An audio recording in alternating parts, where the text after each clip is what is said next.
Got there. 6 to win, 4 for a super over. G'day and welcome to the GameDay Squad Aus Cricket show. I'm Dill, that's Stu, and that's Haz, and we are the Fantasy Bros. We've partnered once again with GameDay Squad to bring you all you need to know to succeed in this season's Aus Cricket competition. Haz, what can our viewers expect from us this season? G'day, mate. Definitely. We'll be previewing all 8 teams by letting you know their ins and outs, their schedule, their likely 11s for round 1, the must-have players, young gun, and MVP candidate. And I believe there's going to be an exciting pack opening competition where you, the viewers, as always, can win some pretty special prizes. Don't forget to like and subscribe across all our socials to keep up to date, and just search at FantasyBros AU. Yes, you definitely do not want to miss that. So all new users can also sign up using the code SUMMER, that's SUMMER, all in capital letters. And when you do so, you can get three-player common packs and get your classic and your challenger sides rolling. So you'll need to enter that into the promo code section once you've logged onto the website or downloaded the app. So make sure you do that and not miss out. Alrighty, let's jump straight into our team preview. Today we are looking at the Melbourne Renegades, another big contender. Stu, mate, let us talk through the ins and outs. Yeah, I think they're going to build on last season's 7th place finish with some excellent off-season signings. They've landed Jason Behrendorff from Perth in the player movement window. And so they now boast the top 2 wicket takers from last season's BBL following Tom Rogers' stellar year. They also add quick Brendan Doggett from the Strikers, but unfortunately they might be without him for a while, given his call up to the Ashes Test squad. It'll just be a matter of what they do with those fringe players. He obviously won't be in that starting 11 you wouldn't expect, but they'll probably want him around the squad for as long as possible. It'll just be a question mark whether or not those players get released to get some cricket under their belts, or if they think they'll be better off staying with the squad. But look, they'll be pretty dirty. You got the call up because that's a pretty healthy bowling attack, and they've got some unreal bats as well. In terms of their international signings, they've snapped up Pakistani wicketkeeper Mohammad Rizwan. He was the 3rd pick in the draft, so he's an incredibly talented and experienced head. So he'll be great for their batting order, which is pretty inexperienced and pretty young as well. They've also got Hassan Khan returning after the spinning all-rounder featured for them as a replacement player last year, and they've got explosive Kiwi wicketkeeper bat Tim Seifert returning as well. In terms of their squad outs, it's really just Mac Harvey, who switched to the Strikers, and Kane Richardson, who's now with the Sixers. So, I think they're every chance to build on last season's 7th place finish. Yeah, 100%. And I think the big changes there in that squad are going to mean there's a few changes in that round 1, likely 11. And I think, based on what we're predicting, let's just point it out there, we're predicting, we think someone like Joshy Brown might not even get a start in this side based on his form from last season and early on. Obviously, they've got Caleb Jewell there leading from the front, as well as that Rizwan joining him. And then Fraser McGurk should have a big season coming in at first drop, followed by Seifert. And then the young bloke, Ollie Peake, we think might get a shot in the 11 in that first round. Hassan Khan rounds out sort of the batting order with Will Sutherland finding a spot about 7, potentially 8, depending on what happens there, followed by Rogers, Zampa, Behrendorff, and we think O'Neill might round out the side there with the bowlers based on that Brendan Doggett news. And as you said, the interesting thing is whether Brendan Doggett starts for that Ashes side or whether he's still around the squad based on Pat Cummins and his injury. And obviously we'll know that probably a bit better in a few days and be able to organise our squads a bit better. So we'll keep an eye out for that, and we'll update anyone we can over on the Discord. So make sure you head over to the GameDay Squad Discord to keep up to date with all those changes. Alrighty, so that's their starting 11. Look, we're going to jump into our analysis of the must-haves, where Stu has and I will select one batter, one bowler, and one all-rounder from the Renegades that you simply must have in your GDS lineups. Stu, you're first up today, mate. So who have you got for the must-have bat? Yeah, for me, it's the question of, are we finally going to see the best of Jake Fraser McGurk after, look, he's promised so much. He had a stellar debut season in 2023 where he scored the 5th most runs for all GDS eligible bats, averaging 44.5. But he crashed back down to earth in a pretty big way last year, averaging just 30. which, look, funnily enough, was 4.6 less points than Hazard's fade in Caleb Jewell as a little bit of a sneak peek moving forward. Look, in 88 career T20 matches, he strikes at a massive 150. But it's that average of 20 across those matches that have been really disappointing. He often gets off to a really good start, but he fails to capitalise and go on with the job for that really big monster score. I just think with the level-headed and hugely experienced Mohammad Rizwan batting alongside him, we could see a couple of really big knocks from the Rooster. He'll also need to have a really good tournament if he wants to be selected in that Aussie squad for next year's World Cup in India, because, look, his form probably suggests he's not worthy of a selection, but whether or not they'll back him because of his youth, he'll probably want to have a big tournament, and I'm just backing him to get back on track this year.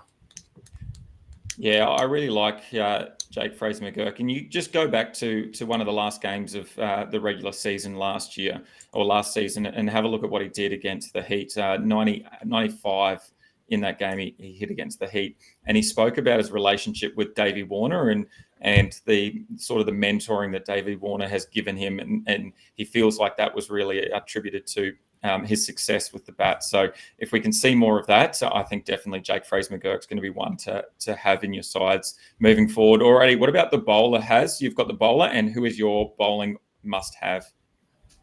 So my bowling must-have for the Renegades this season is going to be Tom Rogers. After he put together another strong season last year where he averaged 57.4 GDS points, which saw him finish equal fourth among all bowlers in the competition. He picked up 16 wickets in just 10 games and only went wicketless just the once, showing just how hard he is to get away. Twice last season, he claimed 3 wickets in a game, earning that handy 3-wicket bonus, and finished with 73 and 89 GDS points in those matches. While he's primarily a strike bowler with the new ball and at the death, Rogers reminded us he can swing the bat when needed, smashing 49 runs against the Scorchers for a season-high 114 GDS points. That said, don't expect that every week because batting down the order means those opportunities will be few and far between. But with the additions of Jason Beredoth and Brendan Doggett, as we mentioned, Rogers probably won't have to shoulder quite as much of the workload this season. However, make no mistake, he will still be leading that Renegades attack game in and game out.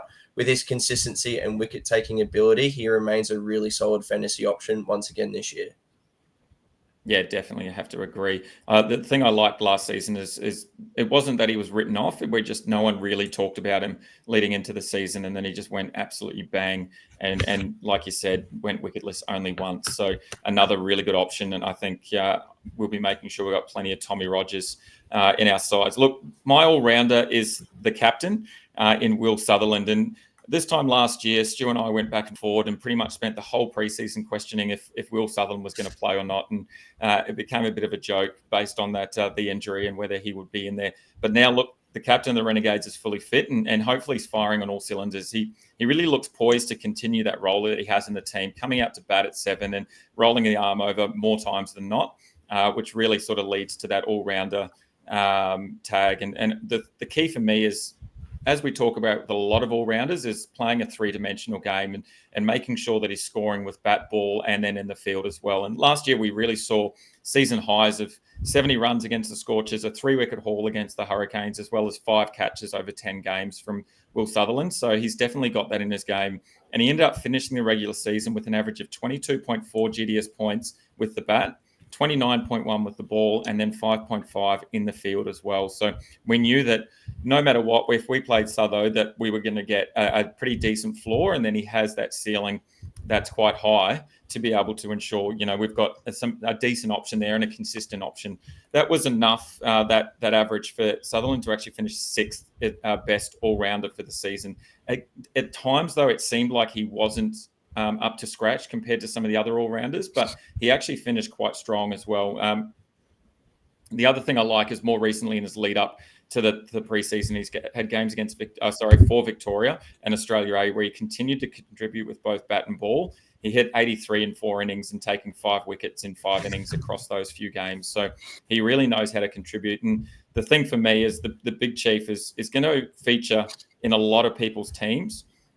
But one thing that to consider is when that BBL textbook is released, which will be very soon, you'll see we've actually listed him as our pod selection as well. And if we go back and have a look at some of his stats, if he doesn't take wickets, it's where he doesn't tend to score as well. And there was a few games last season where he did go wicketless. So he could be a massive pod as well as probably the all-rounder to really exploit for the Renegades. So make sure you get those matchups and have a look at those matchup stats, and as well as the venues and where they're playing, because that's going to be super important for someone like Will Sutherland. So make sure that once that BBL 15 textbook has dropped and you can officially download it and get your hands on it once it is released, make sure that you go and have a look at that, because it will show those venues and those matchups where Will Sutherland will be able to exploit. Yeah, you keep teasing that textbook deal. Viewers and listeners probably cannot wait to get their hands on that. Hopefully not too far away. Definitely. I'll keep teasing it. We'll see.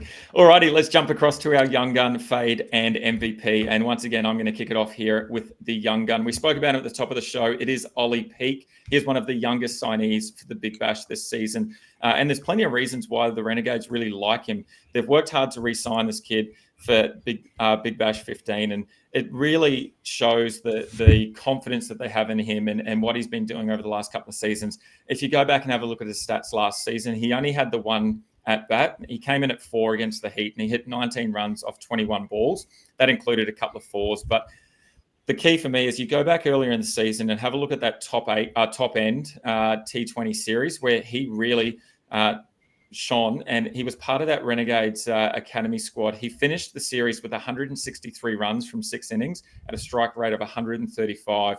He was also given 7 overs with the ball across 4 innings, and as a result, he took 3 wickets, which is a great little strike rate for a majority batsman, batting quite high, but again, rolling the arm over. I really like it, and if everything goes to plan and he's starting in that 11 like we suggested, we predict that he's probably going to come in at 5 and then maybe even be used with ball in hand. It probably just depends on how those games tend to go. But we've said it plenty of times before, a batsman that can bowl, he's going to be absolute gold, whether it's this season or in the future. The thing for me is that currently his card is as rare as hen's teeth. So you need to make sure you rip those packs, do some trading, whatever you can do, because I will be honest, I don't have an Ollie Peake card, and he's someone that I am looking for indeed. So if you do have one of his cards, please hit me up, because I will be keen to throw pretty much anything at it. Alrighty, jumping across to Haz now. Mate, you've got the fade, and Stewie touched on him. You're going to go with Caleb Jewell as your fade. Yeah, so thanks for giving it away, Stu, and throwing a bit of shade to Caleb Jewell before I even could. But, yeah, obviously, like you said, Jake Fraser-McGurk averaged just a little bit less than Caleb Jewell, but I still am keen on fading Jewell this season. As mentioned, he's made the move across to the Renegades from the defending champions. On paper, in our predicted lineup, we have him at opening the batting, but it potentially could be a tough spot for him because the Renegades have one of the most destructive batting lineups in the competition when they're on, with the likes of Jake Fraser-McGurk, as mentioned, Tim Seifert, and the newly signed Mohammad Rizwan, which I think Stu's going to talk about shortly. And as Dill mentioned, Will Sutherland could potentially be back in form this season. And as just mentioned, young gun Ollie Peake. It's just going to be hard for him to find or nail down a potential spot in that 11 with Josh Brown potentially sitting in the wings, licking his lips, waiting for an opportunity. Last season, he averaged just the 34.6 GDS points, and that number was heavily boosted by his massive 103-point GDS performance against the Heat, the only game all season where he managed to crack 58 GDS points. Part of this comes down to his lack of versatility, as he offers nothing with the ball and has limited impact in the field to boost his fantasy value. So while there's some upside, if he does find a role, the limited opportunity and inconsistency make him a pretty easy fade for me heading into this season. Yeah, I think that's the big thing, really, isn't it? A batsman that doesn't really offer anything else, it's really hard to find us on your side. And like you said, Caleb Jewell, he doesn't really get put in those hot spots for fielding, and then he definitely doesn't bowl at all. So yeah, I can see why he's a pretty easy fade. At least someone like Fraser McGurk, who might have a few down games with the bat. We've seen how explosive he is in the field as well. You just go back a couple of seasons and remember the catch that he took on the boundary rope. So someone like Fraser McGurk is, in a lot more hot spots. So I think that's a pretty easy fade. You now spoiled Stu's MVP, which is probably fair enough, going back and forward, mate. Mohammad Rizwan, why do you think he is the MVP for the Renegades? Yeah, look, well, he was selected at pick 3 in the BBL draft by the Melbourne Renegades. So they've obviously invested a lot of stock and therefore faith in the dynamic keeper batsman. He's regarded as one of the better short form players in world cricket. And he's going to bring a lot of wealth and class and experience to a relatively young and inexperienced Gades batting lineup. They're obviously all very capable, but sometimes they lose their head a little bit too easily and can be 3 or 4 down for not many. And then those middle order bats have to come in and try to get the innings back on track. So, yeah, I think he's going to be really helpful for a number of those players around him. But I think he's going to be unreal himself. In 106 fixtures for his country, he averages a massive 46 runs with the bat. So that's, testament to his consistency at the crease. He's coming off scores of 55 and 32 not against the over arena. And he'll be tasked with getting the Gades to a flyer alongside the likes of Jake Fraser McGurk and Timmy Seifert. It'll be interesting to see which one of those two, between Rizwan and Seifert, do take the gloves. Whoever it is, they're going to have a nice little floor with some of those dismissals behind the stump. So if it is Rizwan, then he's every chance of building on that nice average with the bat with a couple of cheap dismissals as well. So we'll probably have to watch and wait for that. But yeah, look, he's going to be explosive. It wouldn't surprise me if he was the highest averaging Renegades player, and that's even over the likes of someone like Will Sutherland in form, if he's still taking 2 wickets a match and chipping in with his 20 or 30 runs. I think if Rizwan can get suited to the conditions here in Australia and get off to a roll nice and early, I think he's going to be hard to contain, and then he's going to enjoy clearing the boundaries, and I think he's going to be enjoyable to watch. So his card is probably just about as rare as Ollie Peaks at the moment. So if you can jump onto the trade market and find yourself a Rizwan or rip open a few packs and grab some of his cards, you want to do that right now. And look, he's going to be one to watch this season, that's for sure. Yeah, and like you said, the thing to watch for me is who takes the gloves. If Rizzy's able to get the gloves and like you said, get a couple of cheap dismissals, whether they're a catch or a stump, I think that's going to be massive for his GDS season as well. So yeah, make sure you go and get yourself a Rizwan somewhere. Alrighty, hopefully in the packs that we're about to open, we might get a Rizwan. We are jumping over to our favorite part of the episode. We are going to open a 3-player all-star rare pack. And if any Renegades are pulled, they're going to go straight into the giveaway pool. And to enter that giveaway pool, all you need to do is subscribe to our YouTube page, our Spotify and our Apple podcast, where you can comment and like the video and comment who your young gun, fade and MVP player is for the Renegades. Remembering, if you do that, you're going to go into the draw to win all of the cards or any of the cards from the giveaway pool. So far, we've got a couple of golds in there, Sam Billings and a Matty Short. So no doubt we're going to try and improve that now. So let's get up a rare all-star pack and let's see what we can find. Here we go. Let's get ourselves an all-star today, boys. Let's go. Right, we're going to start over here. We have already couched over to the Scorchers. We've got a gold Sam Curran and we've got a gold Tom Kelly. No Renegades there. Which one should we put in for the giveaway pool? Dill, I'm going to throw in a Tommy Rogers Platt from the Melbourne Renegades. There we go. Tommy Rogers Platt. Tommy Rogers, excellent with the ball last season. He'll definitely be well sought after. So I'll throw a Platt into that player pool. There you go. Unreal. And let's chuck that Sam Curran in there as well. Why not? Sam Curran should have a big season. He will be one to watch, though, because he will be one of those that may not play a full season. You're just going to have to wait and see for the Sydney Sixers preview show, which will be happening in a couple of weeks. Talking about our preview show, that is it for tonight's episode. We've got plenty more coming your way, though. Team previews dropping every Friday. we'll be done, the 8 teams, and then we will jump across to our positional rankings show, which should be massive. They will be dropping in the week before the season kicks off, and then we'll have our first live show the night of the kickoff to the season, which is Sunday the 14th, which is a massive game. It'll be a double prize round as well, just for that game. Perth Scorchers up against the Sydney Sixers. It should be an absolute cracker. We cannot wait. Make sure you're following along over on YouTube, Apple's podcast, and Spotify, as well as checking out our Instagram, Facebook, and TikTok at FantasyBros AU. We really appreciate your support. Hopefully, we've given you some good tips. Boys, thank you again for another great episode. We'll see you soon. Thank you. See you later. You guys. Cheers, guys. Thanks for tuning in to another episode by the Fantasy Bros. If you want to show your support, don't forget to like, subscribe, and share this show on YouTube, Spotify, and Apple Podcast. Also, make sure you check us out on TikTok, Instagram, and Facebook. Just search at FantasyBros AU.